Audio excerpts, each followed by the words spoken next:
Hey, what the fuckers? A new bonus episode of WTF is available now at WTFpodshop.com. It is the live broadcast we did from the Rooftop Comedy Festival in Aspen, Colorado, featuring Ryan Singer, Chris Fairbanks, Hannibal Buress, Shane Moss, and Michael Ian Black. Very awkward between me and Michael Ian Black. No, I understand your condescension, and I understand that it's really a device you use to get approval. And I didn't want this to be a battle. I came up thinking to myself, I'm going to let Mark know how much he has meant to me. And a tremendous amount. Okay. All right, well... So you can't take it. You can't take warm feelings. And I'm exuding warmth to you. You're more comfortable with me being a dick to you. Because then it justifies your anger towards me and bitterness towards me. When in fact I have nothing but admiration and love for you. And you can't handle that. I can handle it, man. Fuck you. Woo, God. Yes. So go to WTFpodshop.com and buy this episode to stream or download right now for $2.99, or just go to WTFpod.com and follow the link. And don't forget, folks, anyone who has donated $250 or more to WTF, those would be our super premium donors, or super premium donators, supernators. Oh, I don't fucking know. You know who you are. Well, you get this and every other bonus episode for free. So either... be grateful and happy about that, or let that be incentive for others for the big bonus payoff. Lock the gate!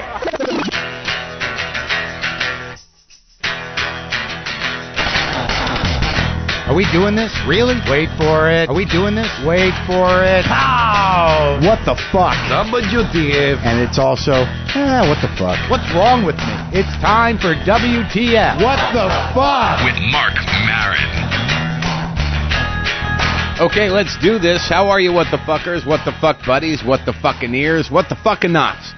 What the fuck nicks? And what the fuck ups? I seem to be continually adding to these. I thought I was done with it. I thought I had made a decision. I thought we knew what was up. But no, some of them keep coming in, and I keep deciding to add new ones on. Folks, I don't know what to tell you. I really don't, other than I'm sorry. I'm a spiteful fuck. Are you a spiteful fuck? I mean... I know a lot of you know me. You know me pretty well by this point if you're listening a lot. Now, and by the way, I want to thank all of you who came out to the shows in Allston, Massachusetts, and in Cambridge, Massachusetts at Great Scott, and also at the Comedy Studio. Had a good time. We had great shows. I don't know if I already thanked you, but I'm thanking you again because they were great. And I'm hoping to see some of you in London. But I am a spiteful fuck, and I try to manage it, and there's just something about it. I don't know what it is. Why does spite... feel better than is it love? Is love the opposite of spite? I don't fucking even know. I need to get over this, so my resentment has paralyzed me for years, and I think I'm getting better at it. The reason I'm bringing this up is I'm going to talk to Mike Birbiglia, and this is a guy that I've resented for years. I feel like I've known him since he was a kid, and I've done nothing but spite him. And I don't know why. It's just there's something about the sort of the compression, the tightness, the pressure, the tension of spite that feels so fucking satisfying. Why does it feel good to hate on somebody? Not even hate, but you know what I'm saying. You know, be self-righteous and sort of condescending, and it's a control thing. But I do know that throughout Mike's career, I saw him start as a comic, and I didn't like him then because I knew his sister was in the business, and I thought like that should make a fucking difference. What are these principles we put together for ourselves? What is this? What are these rules that we put together for ourselves? Like when I'm younger, like it was some sort of violation that his sister was in show business, and now he was going to start as a comic. Like that didn't count. The fact that Jessie Klein used to work at Comedy Central, that means that she can't be a comedian? I mean, I used to have these principles in place that some of them are just ridiculous. People have jobs. All right, so that was strike one against Mike. All right, and then he started doing comedy, and then, he was picking up some momentum, and then he started doing theater pieces. And he came to see my theater piece at the time, the Jerusalem Syndrome, and, he was into it, and then he used to talk to me about long-form monologues, and then he did his own, and he started, telling me to come to his shows. I would never come to his shows because I literally took it as an attack. He would say, "Why don't you come see my show?" And I'd be like, "What are you saying that you just want to put it in my face that you're better than me?" And this has been going on for years, and I try to deal with it because I know he's a good guy. I know he's a talented guy. I know he's paid his dues. But this is one of the last sort of holdouts of my spite gallery. You know, there's a spite gallery in my head. And there are people whose pictures have been hanging in the spite gallery for years. You know, Jon Stewart, he's got his own room in the spite gallery. You know, Louis C.K., my dear friend, who knows? You know, he knows how I feel. You know, he's got a few places in the spite gallery. Mike Birbiglia has a few pictures up in the spite gallery. There are others, none that I can think of right offhand, but they're just certain people that you judge yourself against.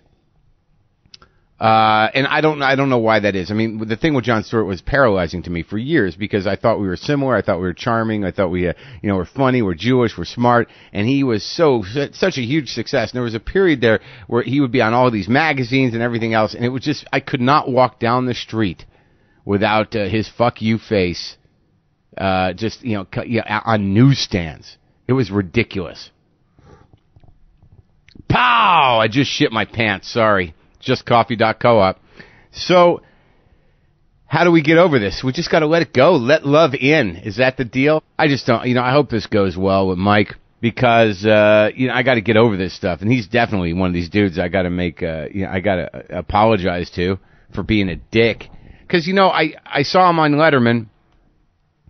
And he's very good. He's a very skilled comedian. He does a rare thing. He does single story jokes. That's hard to do. I'm a big fan of that. There's only a few people that do that. Al Madrigal does it, and it's hard to do. And I like the guy, but I've got a big. I feel like I've got a big hatchet to bury on this one because I've been a spiteful cunt, and I'm referring to me. I'm going to England, so I'm trying to integrate that word in a sociable way. If you thought things had changed, friend, you better think again. Bluntly put in the fewest of words, cunts are still running the world.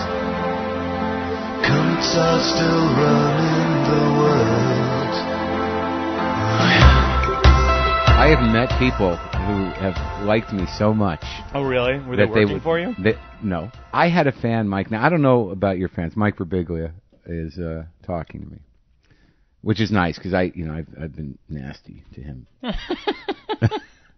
I mean, really fucking nasty. Yeah, I was embarrassed how nasty I was the last time that I was nasty to you, and you probably don't even notice it. But I have the fans. only reason I noticed is because my director was with me, and he goes. We walked away because I came up to you and I was like, hey, Mark, I think I'm going to come see your show. Yeah. And you were like, I don't need this shit. Like, you were like, so, I was like, this is my director. And you're like, I don't fucking need this. This is the last thing I need. And and then we walked away and I'm having lunch with Seth and my director. Yeah. I'm sleepwalk with me and I was like, so I'm going to go back to the show. He goes, you're going to go to his show after what he just said to you? And I was like, I feel like as a comedian, people are so mean to each other. Yeah. Comedians are so mean to each other that you become immune to it after a while. So I was like, yeah, I think. And he was like, I don't know why you do this to yourself. Like you just a glutton for punishment. And so I didn't go, actually. I know you didn't go. He kind of talked me out of it. He talked you out of it because but it was really just me, having a moment of deep resentment. Yeah. At the structure of things. I mean, for me to be playing in the basement of your successful run, right. Though a coincidence, whatever the case. Coincidence, yeah. No, of course. I mean, I don't think you planned your run saying, like, is there any chance that Marc Maron will be workshopping a show downstairs? Because I really need to pull rank on him. Yeah. So, but I always assume that about you anyways. I assume that because of your niceness and your sort of ambitious disposition, that somehow or another you're arrogant. Sure. And you may be. I don't know. We'll find out. I don't think so. You don't think so? But like, so when for the longest time, like, because I knew that there was a time where you were coming to see my shows and you were excited and you liked my shows, and then when you started doing shows, you were like, are you coming to see my show? I heard it as like, I'm going to show you, fucker. Oh, God. It's awful. What? I'm just telling you. Your brain is despicable. I'm just kidding. I'm kidding. That's too strong. No, but you know what's Troubled. You know what's funny about But I apologize for that, by the way. I know, and I because appreciate it. I felt, got the email back then. Oh, I you did sent email me an it. email. I did. Like you sent me an email, and this is kind of a clue into Mark's brain and how it works. I got an email from you like 3 months after it happened. Is that true? Yeah, and it was just like, hey, sorry about that, man. And like that was it. It was just like, oh, Mark's been mulling this over for some time.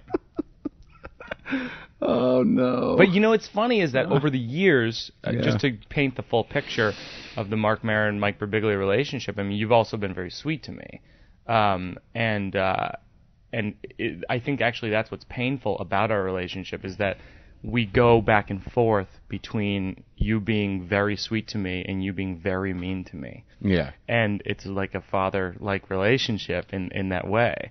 Because I really admire you, and I always have. Yeah. As a matter of fact, I never told you this. Maybe I told you this at some point. When I was in college, I was such a big fan of yours that I loosely based a play I wrote on you and Dave Attell and Oh, yeah? composite of a few other comedians. Yeah. And what was I, the angry... Yeah, you were a troubled comedian who will never have sustain a relationship. I'm so glad that I outgrew that. You know, I'm very... I'm happy that didn't turn out to be true. Right, you know, right. Your intuitions were not at all right. Now, I have your book. Your publisher sent it. I've read the table of contents. But I had every intention, because like I do like you again. And I never disliked you. It's just a jealousy thing with me, and you got to know that my worst, that really it's not a judgment on you. I would never say that you were a bad comic. I would never say that you're anything but a hardworking, funny guy that a lot of people like. But you're just a guy that figured something out for yourself, and you seem to have the discipline and the ambition and the talent to make a lot of things go right. And what I've learned from talking to other performers is that that doesn't just happen. People who get to where you are work hard, and you work hard. And I'm not, and for me, I work so hard I jump out windows. Well, that's true. That in your sleep you want to die. Yeah. They actually have a name for it. I think it's called like pseudo-suicide, parasomnia pseudo-suicide. So people die in their sleep. But that is not the name of your ailment. Your sleepwalk. Well, it would have been had I died. Had I died. Yeah. Now, what you're talking about, I don't know how many people who listen to my show know you, and I'm sure a lot of them do. Is Sleepwalk with Me? That is the show, and the book coming out soon. When is it out? They can pre-order it now. October 12th. Can you pre-order it? Yeah. Sleepwalk with Me and Other Painfully True Stories.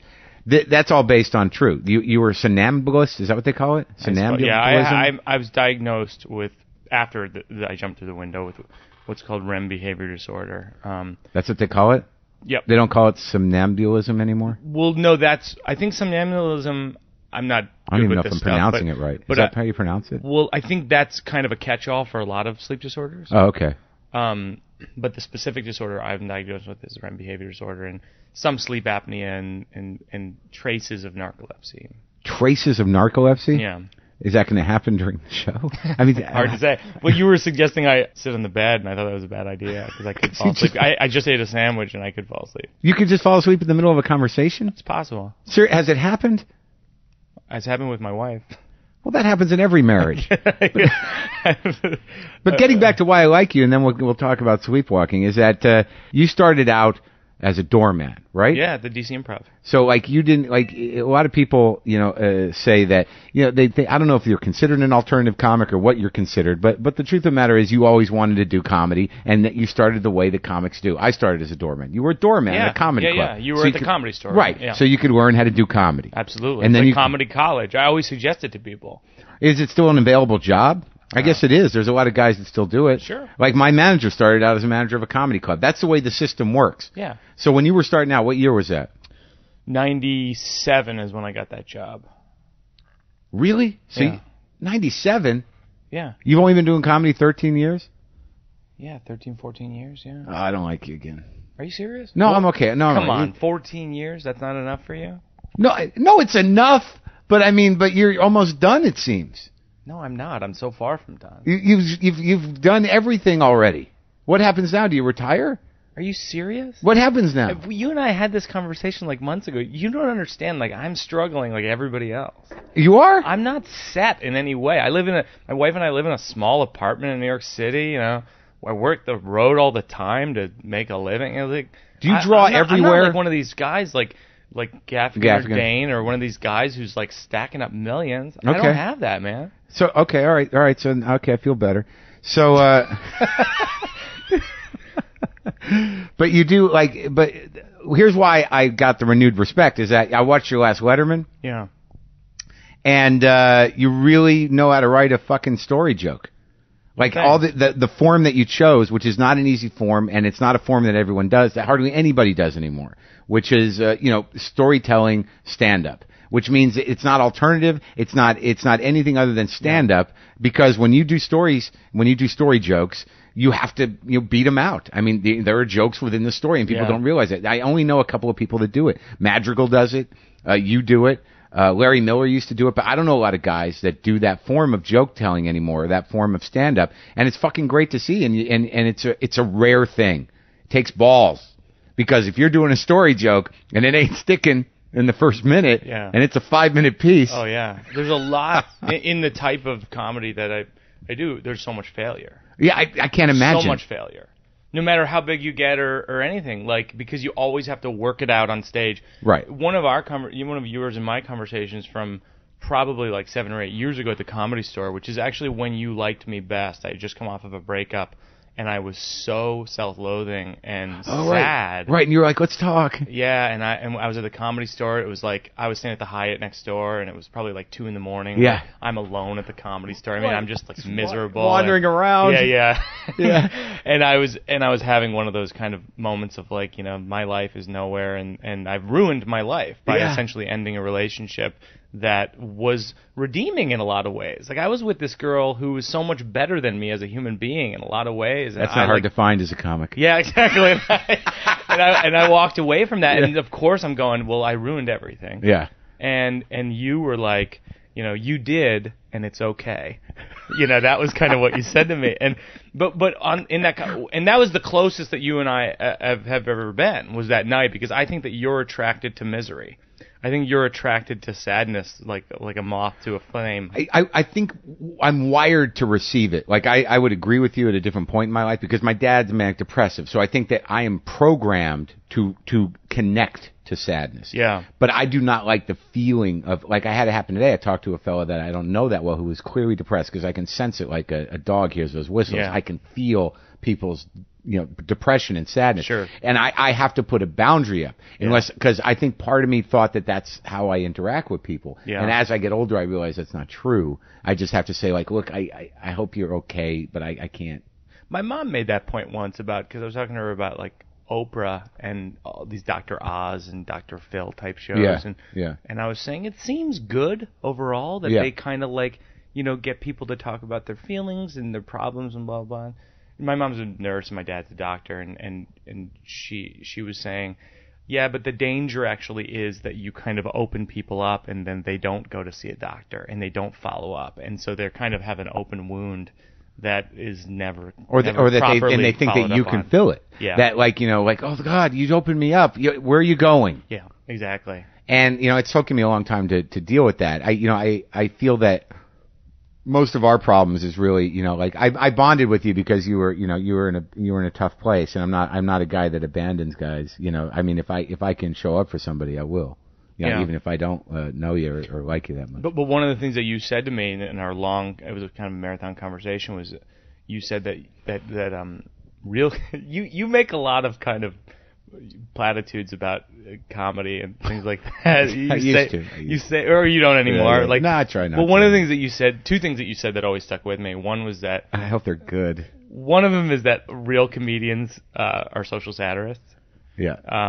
And that's always stuck with me. And I always think about that. Like, is this satirizing something? And it doesn't have to be politics or culture, but is it a comment on something that's real? And then the other thing that you said was that real comedians, this is a stretch, real comedians never write anything down. which is funny because That's probably just a dig at you. because I write a lot of stuff down. I have my laptop everywhere at all times. I write all kinds of shit down. I just don't. I can't read it later. But the thing that you're saying about developing comedy as a story, it actually requires a lot of flying without a net and of course and dying on stage right. with no script, right, and recording. I just record like crazy. Right, that's what I do, and sometimes I listen to it because like I found that even, and that's why I respect you, and maybe why there's jealousy because I think that you've done something that I like doing, but you've made it palatable. Your life and the way you see things is unique, but it's not going to make people uncomfortable. Yeah, maybe. I mean, like you're not. There's not part of you that maybe I'm wrong, but I mean, I have a part of me that fights an audience. Yeah, and it's the same part of me that you think like sadness. That there's just part of me that like if you like me. How can you like me? I don't like me. Whatever it is, I haven't quite figured it out. But I have to fight to stay open in a way that isn't just sad. Yeah. And to allow people to have a nice experience. You seem to do that. Yeah, I mean, I work on that. Really? Like, I mean, what do you mean? Like, so you've got in the sense that, like, I work with a director, Seth Barish, who directed Sleepwalk with me, and he's directing my new show, My Girlfriend's Boyfriend, which I just got back from Montreal and Toronto. I did it there. What's that about? It's about. It's an offshoot of this story I did in This American Life about how I was in a car accident where I was hit by a drunk driver. I was nearly killed in Los Angeles. And what do you mean nearly killed? You in the hospital? Like in the sense that I was T-boned driver's side. Oh, okay, in the car. Yeah, so if it was like inches from me, I'd be dead for sure. Right. My car spun around and my car was totaled. Were you in the hospital? No, I was. It was just one of those things you look at the car and you're like, holy fuck. Yeah, exactly. It's like that's literally in the story. In that car. I should be dead. Right. Yeah. And then in this odd turn of events, I was made to pay for the driver's car, the drunk driver's car. This is actually, if anyone wants to hear the full story, it's an episode called Return to the Scene of the Crime on This American Life. Just to give some podcast sharing. Sure, he needs more listeners. But anyway, the gist of it was I had to pay for this guy's car. It was like $12,000, and I think you and I probably have this in common. Is that when I think I'm right about something, it can be a real source of contention between me and people I'm close to, and the reason it's a source of contention is that I'm right. Is my joke. And you may not realize at that time that you're just being stubborn. Yes, and so I was really dead set. I mean, I was online up until 4 or 5 in the morning every night researching California state driving laws and printing out Google Maps of the scene of the accident. And I was on a site called netdetective.com. So this is like your Lenny Bruce moment. You became obsessed with the legalities of the situation. Exactly, but in a really relatable way. It wasn't like, I'm being screwed by the government. Yeah. No, it was strung out on heroin. It was literally like I was on the phone with lawyers, private investigators, and I was like, I'm gonna sue this guy, and I'm gonna sue the LAPD. Why did you? What was the crux of the reason that you had to pay for his car? Because he was uninsured?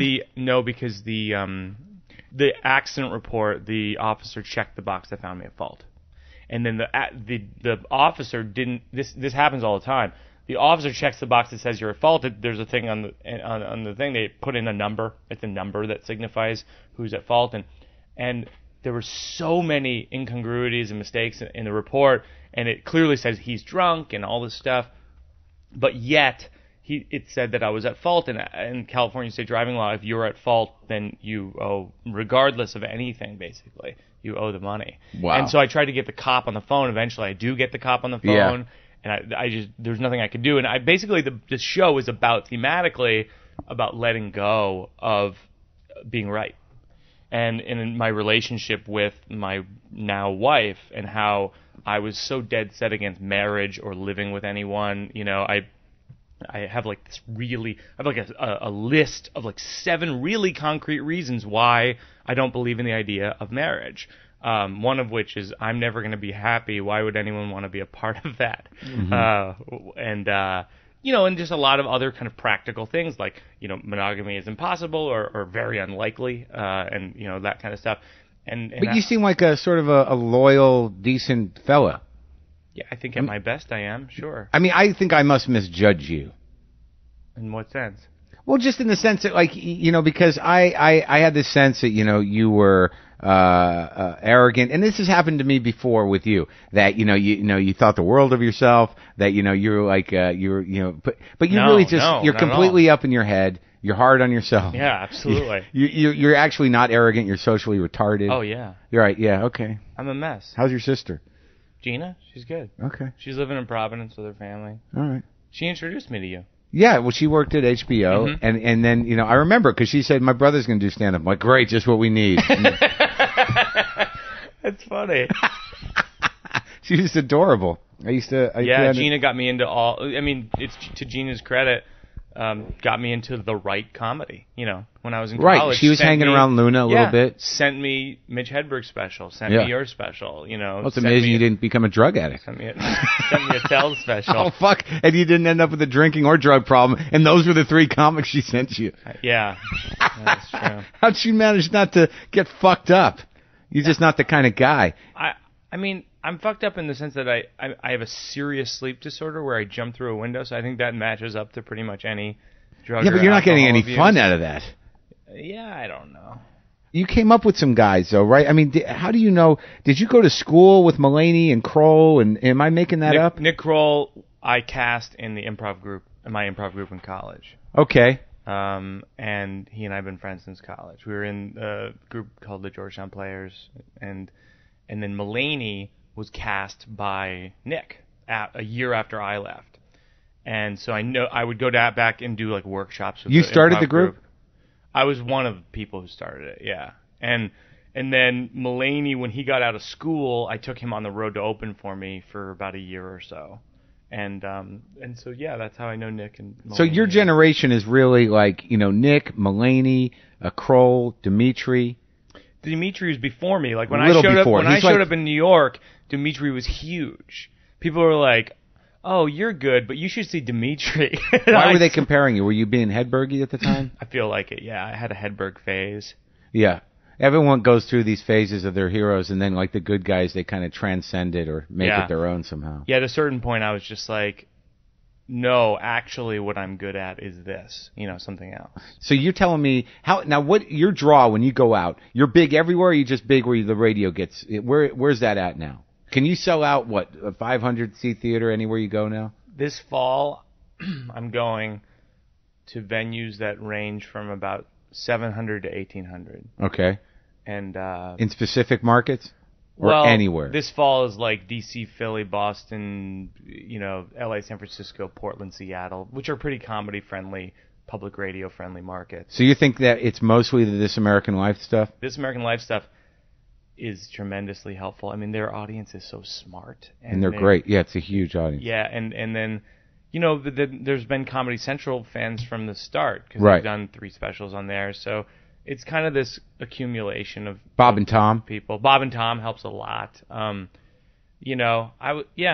But were you always aware of that? I mean, just for the people that are comedians, which are many who listen to this show, that you're one of these guys that, other comics look at and say, well, he's fucking selling T-shirts. He's doing a million things. Yeah. He's networking. He's got a regular spot on Bob and Tom. He can go on there whenever he wants. Like, now, when you were coming up, when you started to get your act together, how calculating were you in devising this system? Because some guys are like, they know they're going somewhere. They wake up, they could be in D.C. and they're going to Los Angeles. They're doing morning radio in Los Angeles. They're waking up at 3 a.m. to do it from D.C. for L.A. Like, there are guys that can focus their talent creatively and their ambition productively. Yeah. And you strike me as someone who does that. How calculating are you with that stuff? No. Seriously. I'm if you're talking to a young comic. No, I think.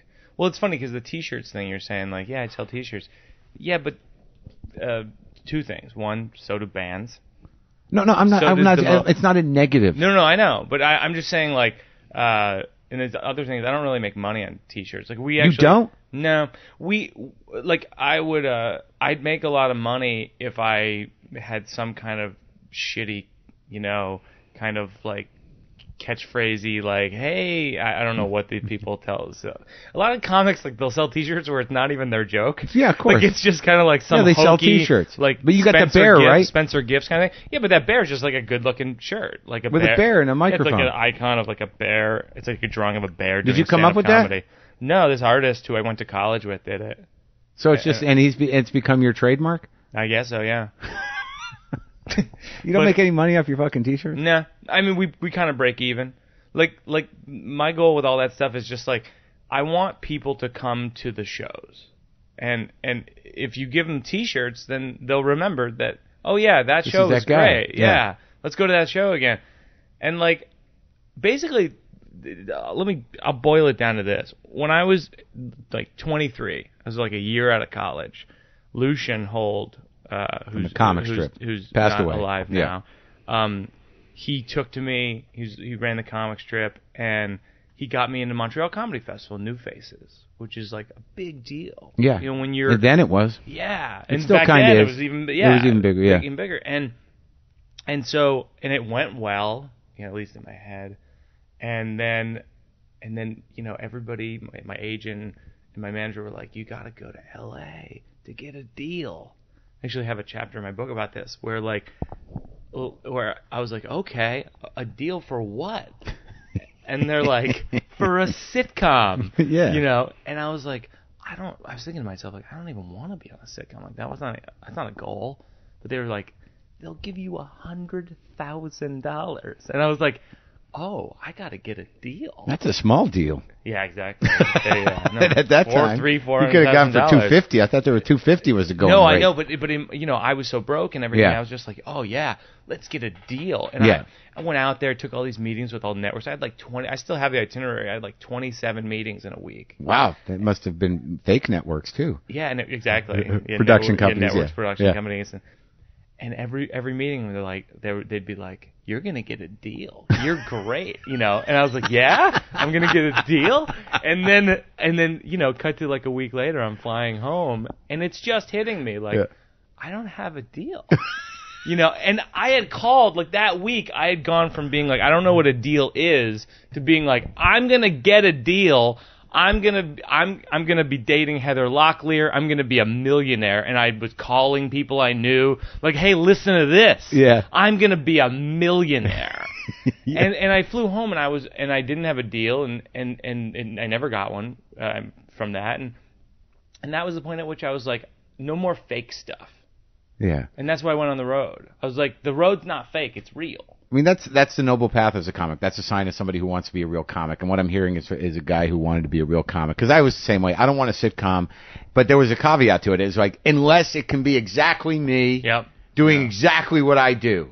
Yeah, exactly. Which it can never be. I mean, I was hearing Adam Carolla was saying this the other day. He's just like, yeah, if someone gives you money, they want something back. Right. It's like, you can't do what you want to do if somebody hands you money. Yeah, but the big test is what we're all looking for. I think he's right, but I think that you are given money at different points in your life. Sure. And they do want something back, but they don't always know what they want. Yeah. So you have to figure out how to give them exactly what you want and have them want it as well. Yeah. And that's a big trick. But then, in the long run, that has to make them money. Yes. Yeah. If you don't make someone else's money, you're useless on any level. Yeah. Whether it's performing on the road, doing a sitcom, a play, it doesn't matter. Even if the thing is great and critics think you're a genius, if you don't make someone else money, you're not going to get another opportunity. Yeah, that's true. Right?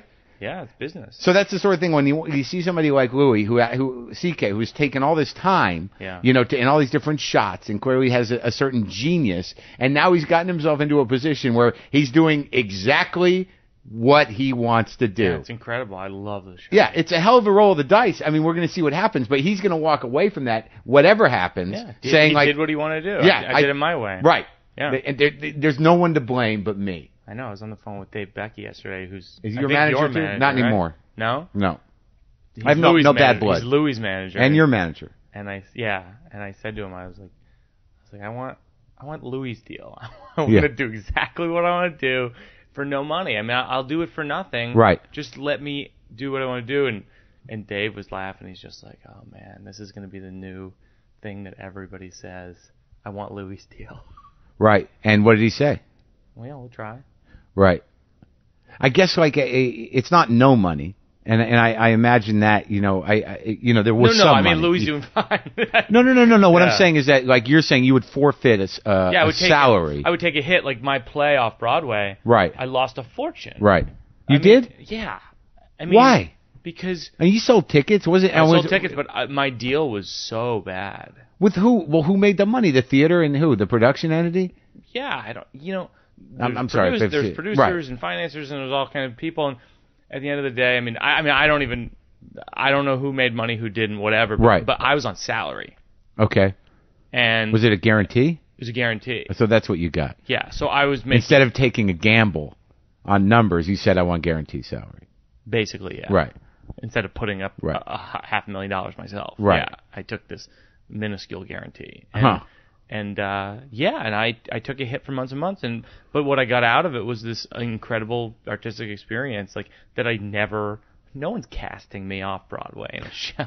Look, I'm talking to you in a hotel room. I'm doing something in my garage, but I've never been more fulfilled. Yeah, absolutely. Just to have the sort of freedom to do whatever the hell you want, oh yeah. or do it on your own terms, and people are coming to see me. I mean, it feels great. I think actually one of the things that economically is interesting about comedy is that I feel like we're in, and I'm even reluctant to say this because I hate the idea of it. I feel like we're in kind of a comedy boom right now, the way that people describe the '80s, where it was like comedians are selling out theaters. And I think they're finding their people. People Yeah, are finding their people. But I think that the reason why is that comedy actually is good right now, and the reason comedy is good is because the period of time when this generation of popular comedians came up, there was no money in comedy. And so they got in for the right reasons. Right. Louis didn't get into comedy to make money. You didn't get into comedy to make money. I didn't get into comedy to make money. No one was making money in the 90s. Right. But we got in because we want to be comics. They want to be because we want to be comics. But now I think the danger is there's like 100,000 people trying to be comedians. Look, right I now. got a real problem with it. Yeah, I do too.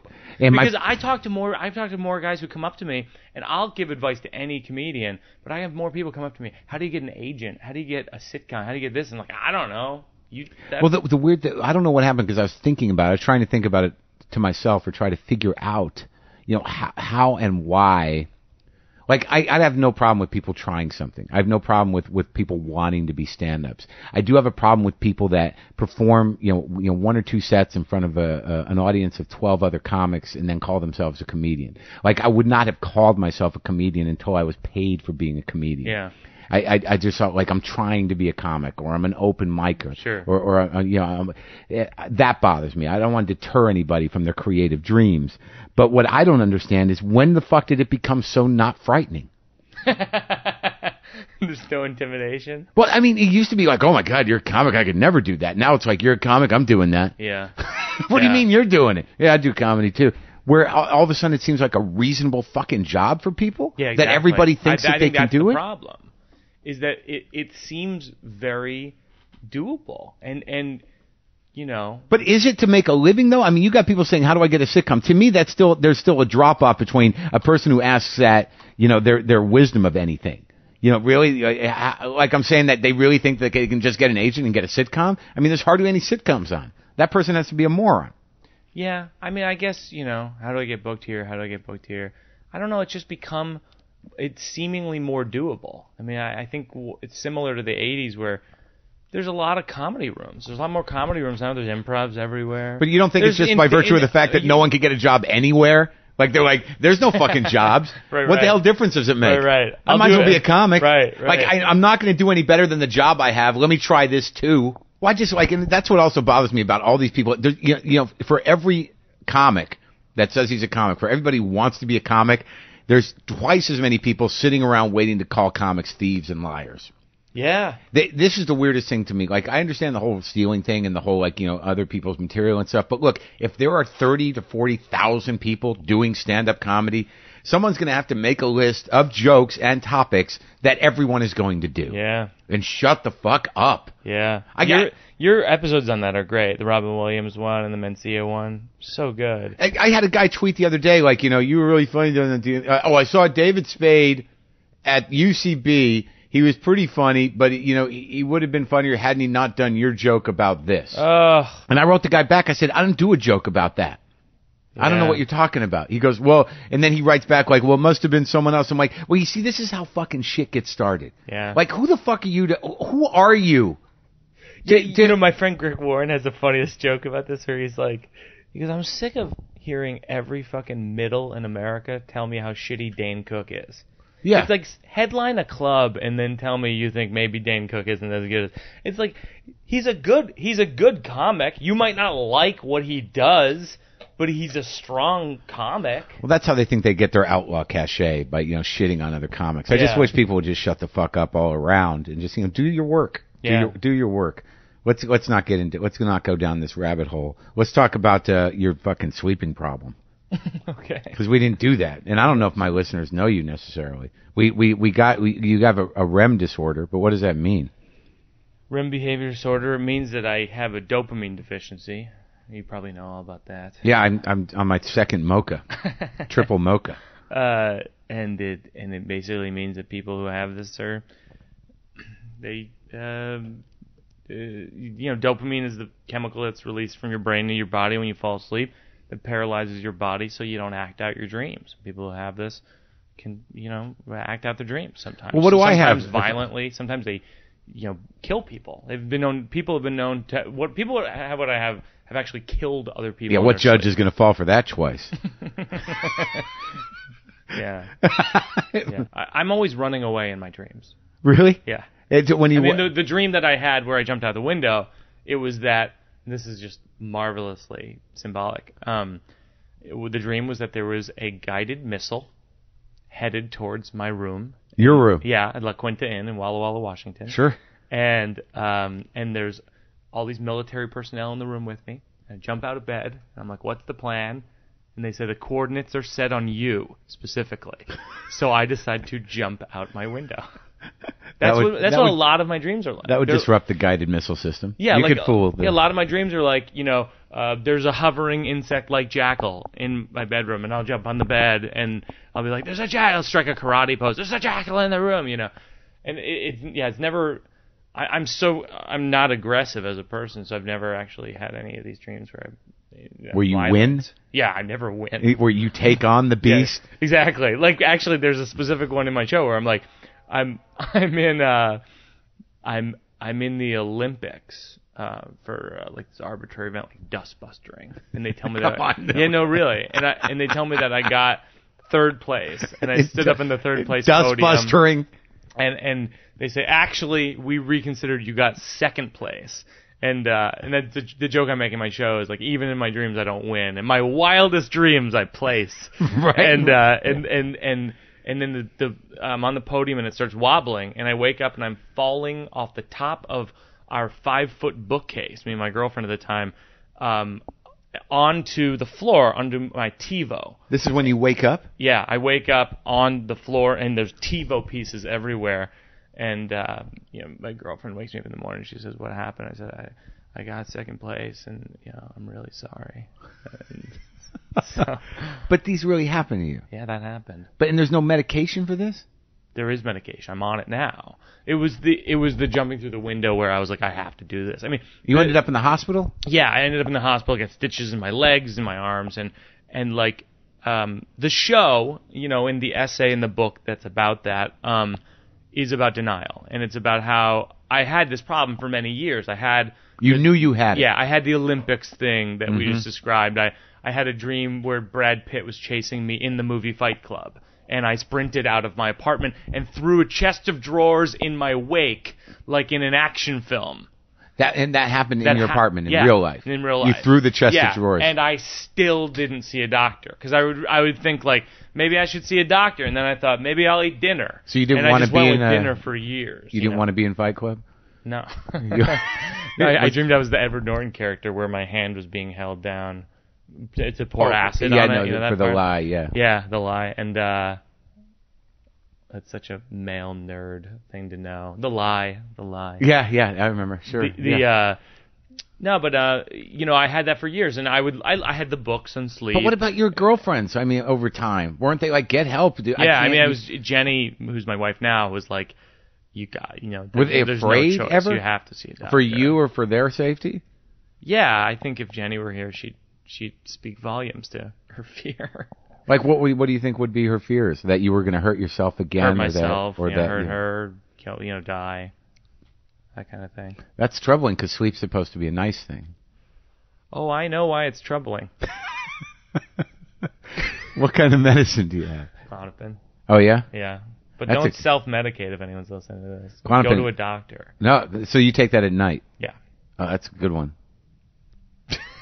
I'm not on anything because I don't need drugs. Oh, yeah? Oh, clear as a Oh, yes, bell. you do. Ask your peers. Which one do I need? I don't know. I have anxiety too, you know. I'm sure you do. But how's your anxiety manifest itself? Because it's my belief that when you're an anxiety-ridden person, that you get overwhelmed with it and it turns into something that looks like depression, but it's really just like literally giving up because you're so overwhelmed. Oh, that seems about right. Yeah, my therapist doesn't think I have depression because I'm too industrious to have depression. Like, Right. I get stuff done. Right. But I get stuff done in kind of a manic way. Right. Like I work for hours and Right. drinking coffee, and then I just crash. Right. And then, but to actually get to the point where you begin the work, is that a big fucking thing? Like, I get dread. Do you have dread? Like when you have to travel? Absolutely. Or anything like that? I dread about this interview today. You did? What were you afraid of? Well, we've been emailing for a year about this interview. I know. I think it's going well. It is going well. It's great. Is there something you wanted to talk to me about? Did we cover it? I wrote down a couple bullet points, but I think we covered almost everything. You wrote bullet points down? What? What'd you have? What kind of bullet points? This is dumb. Great interviews. Bamford. Oh, yeah. Robin Williams. Yeah, we talked about Stiller. that. I think yours has been very good so far. Thanks. Mencia. David Cross. Doug Stanhope. Cross, I need to talk to him longer. You know what Jenny says? Jenny loves a podcast, too. This is your wife? My wife. Have I met her? No, Richard Jenny. The late Richard Jenny. Richard Jenny on your Ouija board said, "Get me an interview with Maron." Jenny says that you kiss everybody's ass who's your age or older, and you shit on everybody who's younger than you. Oh, my God. She told me not to come today. Oh, my God. She loves the podcast. Told me not to come.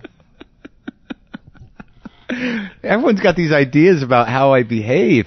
Yeah. Maybe that's true. I don't know if that's true. Oh, this is something funny from many years ago. I don't really go to the Comedy Cellar much anymore, and I don't either. It's like it's too hurtful. It's too hurtful. That's what it is. I come away feeling bad about myself every time. Just by sitting with her. I mean, just by like having to deal with Esty. Where it's sort of like, that she's like the queen of the world of show business. And she never gives me one spot. Like, I'm in town. I'm like, yeah, I'm in New York. I'll go to the cellar. I'll hang out. She's like, I'll give you a 12:30 on Sunday. Yeah. And I'm like, really? My self-esteem can't handle that. Yeah. I have to say, like, Esty's been really good to me over the years. And so I'd be reluctant to say anything even remotely negative about her. But I'm terrified of her, and I'm terrified of all the comedians at the club. Oh, I understand that. I don't dislike any of them. table. I don't dislike any of them. I respect all of them. I think Jim Norton's a great comic.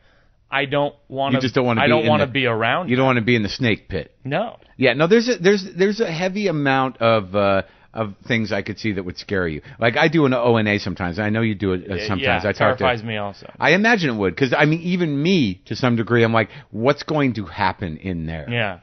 What am I going to become part of? Last time I was in O&A, I didn't even talk. I just watched some kind of stripper event happen for 3 hours. Right. Sure. That's what I mean. It's like, is that going to happen? And that was like the best case scenario. Right. That's like a good day on that show. Right. I just learned that, like, there's part of me that, and I spent 2 hours talking to Patrice O'Neill the other day, and Patrice O'Neill terrifies me. And he's a great comic. No, he's a great comic, and he's a deep dude, but I'm not sure he's right. And, but when you listen to him, you're like, yeah. Yeah, well, you and I have this thing in common, which we talked about at the Comedy Cellar a long time ago, which is these Comedy Cellar comedians will, and when we speak of these people, these are people I like and are good comedians. We're primarily talking Robert about Kelly, Jim Norton, Bobby Collin, Nick DiPaolo, Jim Norton, Keith Robinson, most of the tough crowd guys. Yeah, and which was a show that when I moved to New York, I desperately wanted to get on.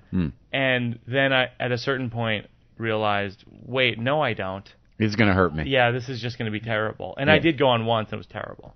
But I have this problem with those comedians where they'll say really mean stuff to me, and everyone's laughing. Yeah. Everyone thinks it's great. Yeah.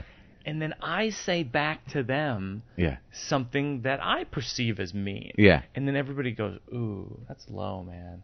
Oh, yeah. But that's their game. And I'm like, I just did the same thing that you did. Yeah. And you actually said to me once that that's your problem with those guys, is whenever you say something mean, somehow it's actually mean. Yeah. It's not funny mean like it's supposed to be. Yeah.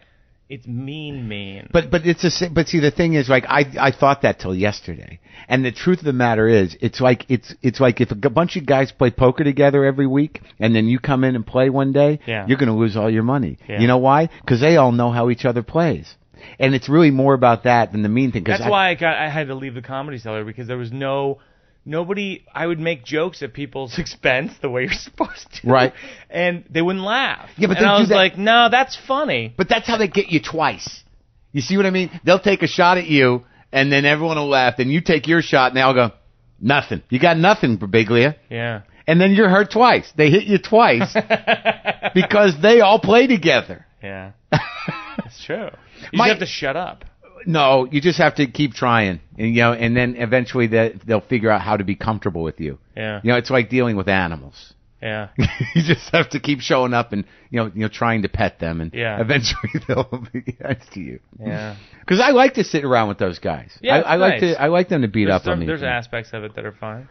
They always make me feel like I'm too mean. Yeah. Where it's just like, it's more of a tone thing, because I think we might be the same in that. Like, it's when I did a roast, when I did the Chevy Chase roast, I'm no good at that, because I don't generally insult people unless I'm defensive. Yeah. Unless it's like a reaction or it's a preemptive. Or you're trying to take someone down. Assault. Right. Yeah. Like, I'm protecting myself. It's not fun-loving. Yeah. It's not, it's always mean-spirited because I'm trying to be mean. Yeah.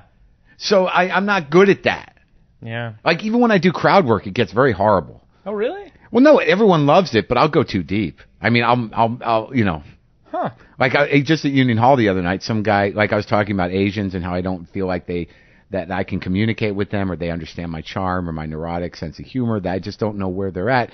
And some guy in the audience goes, "I'm Asian, I like you." And I'm like, "Oh, okay, well, that's great. I mean, maybe I'm picking up a little, maybe I'm better than I thought with them." And he's like, "But I like you because you're an asshole." And I'm like, "Okay, well, I see that's something we clearly share, because you wouldn't be saying that." And I said, "What kind of Asian are you?" He goes, "Korean." And I go, "Well, what do you do?" He goes, "I'm unemployed right now." And I said, "Well, that must make your father very upset, because the Koreans are so, like, Yeah, sure. And he goes, yeah, if he wasn't dead for 5 years." Huh. And he just sucked the fucking energy out of the room. Yeah. So I go, 5 years, really? Shouldn't you be over it by now? Oh, my God. And it got a big laugh, but I don't know if it was the right kind of laugh. Shouldn't you be over it by now? Come on. Yeah. Isn't that funny? Yeah. No, that's funny. I mean, like, I'm trying to think what I would do in that situation, because I do this other thing, which is I dig into the darkness and the sadness of the crowd. Right. So, like, I was in a college in New Jersey once, and I have a joke where I say I went to a funeral recently, and they handed out Kleenex at the beginning of the funeral, which I thought was cocky. Like, wait till you get a load of this funeral. You're going to cry and cry. She's so dead. Yeah. And it was, like, really notably silent. And I go, was there, like, a death on campus or something? And I was like, and they were like, someone in the audience goes, someone just shot, like, earlier this week shot 5 people. And I was like, really? I was like, they were like, you didn't see that on the news? And I was like, no. And then I spent the next 20 minutes like asking follow-up questions. Like if I were Right. if I were wise as an entertainer, I Move would have on. just get off Right. that. But instead I was like, how did this happen? Like, what was going on with the guy? Like, I wanted to investigate. And I bet you everyone was very happy they came to the comedy show. Yeah, exactly. So I turned how- it around. I turned it No, I'm around. sure you did. So it went on for a while. Were you? Yeah. Because you felt bad, and then by doing that, you were able to be a person about it. Yeah. I mean, I understand the instinct there, because there are moments like that where, because I think when you do crowd work or you react like that, we do want to take a shot, and sometimes you're going to miss, and it can hit really wrong. Yeah. So unless you're a complete asshole, you're going to try to get back a little bit of a little bit of turf, like oh God, I'm an idiot. I'm sorry. Sure. Yeah. Well, you're a pretty sensitive guy. So where you got coming up? Well, I have like a month and a half off right now where I'm working on the script for we're doing a movie adaptation of Sleepwalk with Me. Who's writing it with you? Seth? Seth's working on it with me, and my brother Joe's working on it with me, and Ira Glass is producing it, and so we're just trying to just get it made. What's the plan? I talked to a lot of guys about this making movies. Making business. movies is complicated, but we're hoping to shoot in January. I mean, that's kind of Who's going to play you? You joking? It's a shot at me. Of course I'm playing myself. You don't even realize you're being mean. Of course I did. Of course you I did. You did. Yes. Okay. I'm not, I just You wanted. said it with a perfectly straight face, and there's no one else in the room. I know. It was so worth it to see you go, are you joking? I have to deal with that all the time. It's so sad when you have to have it written into your contract that you have to play yourself. But that was hilarious. Mike, how would you really think I would assume that you would cast someone else as you? You don't understand. I get that question all the time. People ask me that legitimately all the time. Oh. Legitimately. Okay. But now, what is the process now? So you're writing a script, and how are you going to do it? I've written a script. I mean, Are you doing it as a movie or as a movie of a show? As a movie. Okay. The same way that like Bronx Tale was a movie. Oh, shit. But of a one-man show. That was that was Chaz Palminteri's. No, I get it, but you're show. not shooting the one-man show. No. You're building a script that's We based already on built the it. experience. We've written it, and Okay. and we there's actors who want to do it. You've got people attached. It's in process. It's in motion. Oh, it is. Hopefully we're gonna shoot. Then there's investors who are involved in or about to be involved in we're hopefully gonna shoot in January. And you actually were really encouraging when I spoke to you a few months ago. You were the one who, because I was with a production company for a while, and it's a company that I respect a lot. Yeah. But that we didn't see quite eye to eye on exactly what this film is, and I was talking to you about it, and you said, you just got to do. You gotta leave and just make the movie on your own, because that's what you do. You're the kind of guy who just makes stuff on your own, and that was one of the impetuses for me leaving and going. Yeah, I'm gonna go make this on my own, because And it worked out. Well, I mean, Well, you're in a better situation. Yeah, I think I'm in better. Psychologically, I certainly am. And I helped you. Yeah, you helped me. That's nice. Because we do end up. That's the weird thing is that despite whatever attention I may have invented or created or caused you, it seems like over the last few years since I've known you, when we have sat down and talked, and you needed to talk to me, that it was good for both of us. I think so. Yeah. Not unlike this time, and I want to thank you for coming by. Thank you. This makes me want to hang out with you more. Do you want to keep the mics on, or you want to just hang out in general? Just in general. All right, Mike. Let's hang out more.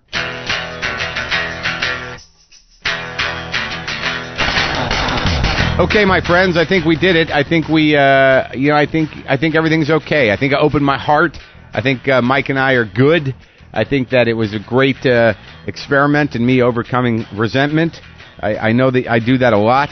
I hope to have you some shows from England in the next week, and also Patrice O'Neill coming up. I appreciate you listening. Go to WTFpod.com and do what you need to do. Get on my mailing list. It's important. I mail things. Also, kick in a little scratch if you can, a little bread, a little green.